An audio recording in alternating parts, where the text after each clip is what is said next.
All right, ladies and gentlemen, you are welcome to another great episode on The Truth with Ben Jokes, your trusted channel for political analysis. The Defense Headquarters, Nigerian Police Force, and other key security agencies have partnered with the Nigerian Communications Satellite Limited to deploy satellite technology in addressing the country's pressing security issues. Now, when I see jokes like this, I wonder if these APC guys have any conscience at all. The people in charge of security, major key players like the Minister of Interior and the Chief of Defense Staff, have been talking about border security for the past 1 week.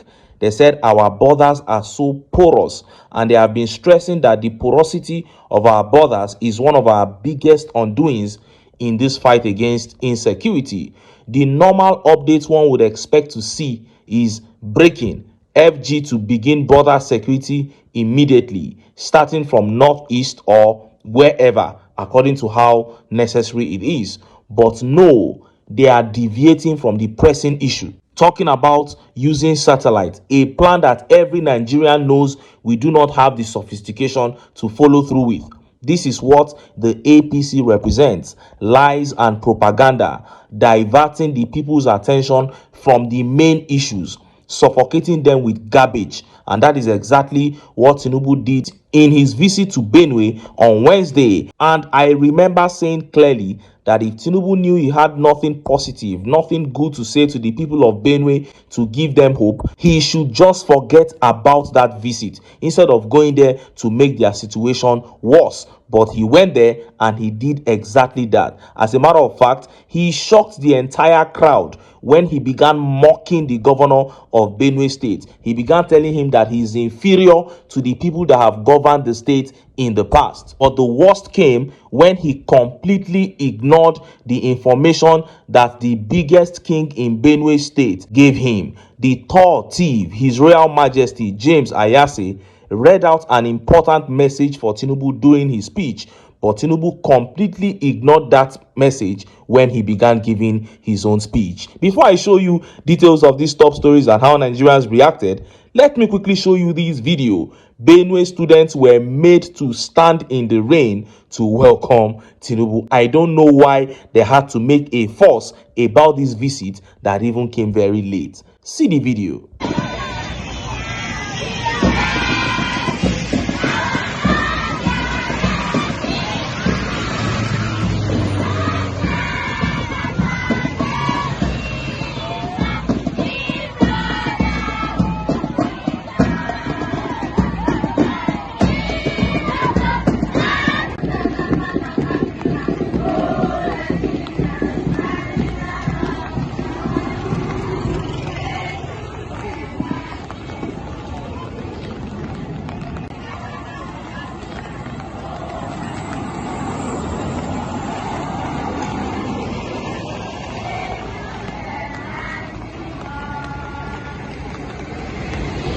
You saw that. And News Central TV wrote, they said, despite the state government declaring today a public holiday, pupils and students in Makurdi, Benue State were asked to line the road to welcome Tinubu, braving poor weather conditions with cars splashing water on some of them. And Obioze Kwisili responded to this video. She wrote, the saddest part is that some of these children may be from among the hundreds of families mourning their loved ones, and yet they are compelled to stand in the rain and give misleaders that have shown zero care for them a rousing welcome. Things like this are why the uncaring political class of Nigeria has nothing to de-incentivize their bad behavior and the poor governance it produces. They believe the Nigerian citizens are conquered souls. Will it always be so? And Son of the Soil here says, the current governor of Benue State may just be the worst governor in the history of the zoo. Wow. And this tweet here says, nobody is willing to do the right thing by opposing the status quo. From the Commissioner of Education to the principals of these schools to their classroom teachers, there is always this urge to queue behind our paymasters in Nigeria. This is not how to build a country. Exactly. This is not how to build a country. I wonder why this governor of Benue State is doing all this. I don't know what has come over this man. It's as if he's under a spell or something, because is it worth all this? Even if you are seeking re-election, can't you just perform, be good to your people, and let them elect you? You are already in the APC. Why do you have to play psychophancy to this level? I think the governor of Benue State and Orji Kalu are the most disgraceful APC members at the moment. Now, let us look at the top stories. The supreme traditional ruler of Benue State, Tall Thief James Ayate, in his speech, told Tinubu that what is happening in Benue was not farmer herders clash or reprisal attack, that all those things they say are misinformation. He said it was terrorism. But when it was Tinubu's turn to speak, he rubbished the king's speech by preaching reconciliation, which is the solution for farmers herder clash. Then he completely humiliated the state governor earlier, telling him to go and learn from those who govern the state before him. Let's start by taking that video from the tall thief, His Royal Majesty James Ayate. See the video. Grave concern about the misinformation and misrepresentation of the security crisis in Benue State. Your Excellencies, it is not herder farmers clashes, it's not communal clashes, it's not repressor attacks or skirmishes. It is this misinformation that has led to suggestions such as remain tolerant, negotiate for peace, learn to live with your neighbors. What we are dealing with here in Benue is a calculated, well-planned, full-scale genocidal invasion and land-grabbing campaign by herder terrorists and bandits, which has been on for decades and is worsening every year. Wrong diagnosis will always lead to wrong treatment. So we are dealing with something far more sinister than we think about. It's not learning to live with your neighbors, it is dealing with a war. The second apprehension, Your Excellency, we have. You saw that. Tall Thief making his position very clear on the nature of the attack they are facing in the state. And of course, Tall Thief James Ayate actually spoke for all the traditional rulers in Benue State and indeed the people of Benue. But in Tinubu's response, he completely ignored the king's position and humiliated the governor Alia. See the video. Is to equally find a channel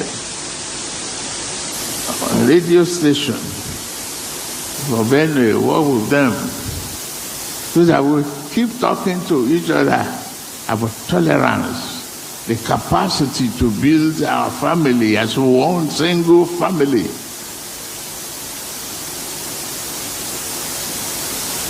I salute those who have governed this state before, and particularly my friend, George Akume. We didn't have to come, we received a lot of yams and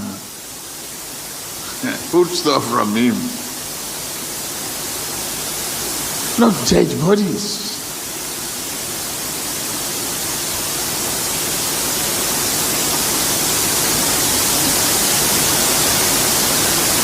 Let us please find a way to form a committee of elders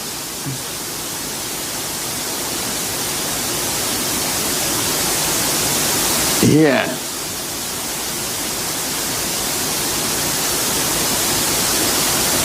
that committee to comprise those who had governed this state before,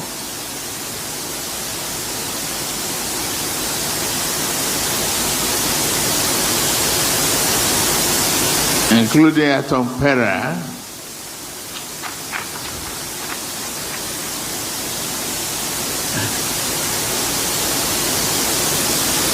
to be the committee to really find a permanent accommodation.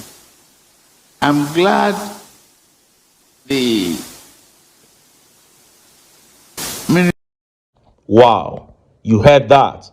First of all, the speech was dull, uninspiring as usual. I know Tinubu always gives dull speeches, but this one was too dull. It was dull to a very criminal level. These are people who are mourning, people who are grieving, and you came there to speak to them. You were supposed to give them hope. But this speech was just so terrible. You know, I warned that if this man knows that he will worsen their plight, it is better he doesn't go there. There is no way the people didn't leave that place more hopeless than they came. And of course, he humiliated the state governor. He said the past governors used to give him yam. They used to give him yam, not dead bodies. He even began telling jokes. Is that a gathering where you should be cracking jokes? Then he began referring the governor to George Akume, that he should go and learn. They should set up a radio where they teach the people how to be tolerant. That is still going back to the issue of reconciliation, thereby humiliating the king. Humiliating the king who said it was not farmer herders clash or reprisal attacks. How do you come to a place to talk to people who are grieving and you completely rubbish everything they said to you about their grief? This is so sad. And look at how Nigerians reacted. Let's take some of the tweet reactions. This tweet here by Nonso says, this guy is too dumb. Even after the thief king told him that what is happening in Benue is a genocide, he is still saying that the victims should live peacefully with their killers. He is talking of building ranches instead of arresting the killers. Buhari wasn't even this dumb. It's not about being dumb. The man knows what he's doing. He has an agreement with the Fulani terrorists to kill as much as they want as far as the APC is in power. This tweet here by Michael says, this man has a totally different impression of what is happening in Benue. He is talking as if this is a two-sided conflict. He is either totally misinformed or intentionally mischievous. There are some people who are still confused, saying that he is either totally misinformed. No, he knows exactly what he's doing. It is the latter. He's been mischievous. Because, like I have always said, at the formation of the party, the APC, this was what they signed. That as far as they are in power, they will allow the Fulani killers to do whatever they want in Nigeria. That is why Tinubu is resisting every attempt to see this as terrorism. He knows it is, but he will never admit it publicly. And this tweet here says, the people should tolerate the headsman, while the headsman does not tolerate the people. It is true that they say that when people grow old, they start thinking like children. This one is worse. He is not thinking like a child. He knows exactly what he's doing. And this tweet here says, so terrorists murder 200 residents, but it is the residents that need to practice tolerance. Nigerians, what are we doing? Something needs to change. That is it. Something needs to change in Nigeria. We can't preach that enough. But when are the people going to say no? When are the people going to come together? That is left to be seen. And this video says, what exactly is this clown saying? You left Abuja to Benue to go and tell them about tolerance. You could have just instructed Omojua and his cohorts to create another false message in their WhatsApp coven and send to Benue instead of this waste of time and government funds. Shake my head. That is it. The visit was a complete waste because you went there and it was the same thing he said on the day he declared that he was going to visit. Tolerance. So why did you go there? To go and make matters worse for them. For them to say that the man sitting in Aso Rock does not even admit what they are going through. And this video says, is he aware that these terrorists have taken over some parts of Benue and are now occupying these villages with their families? And Menelik here says, the druggie is not fully aware of the security situation in the country. But Asmin says he is aware they are the sponsors. Asmin actually knows what is happening. They are the sponsors. And it is what it is. This is how the APC will continue to deflect, to deviate from the major issue. Tinubu went to Benue State, and instead of listening to the people, he began saying it is farmers' herders clash. The people said no, it is terrorism. He said no, it is farmers' herders clash. This is what they will continue to do. The Minister of Interior and Chief of Defense Staff said border security is the major issue. But what they are announcing now is that they want to start using satellite. It all boils down to one thing. These men are not ready to fight insecurity because they are the chief sponsors of this business. And that is why I keep telling Nigerians that we will never be able to see the back of this insecurity with the APC in power. If Nigerians desire to have a country that we can be proud of, hell, if we desire to have a country at all in the near future, we must come together, keep our sentiments aside, and get the APC out of power. But until then, make I still enter town, make I go get some ogbonge political news wey una go like. Why? Because of una na I dey here, so don't go away, don't go.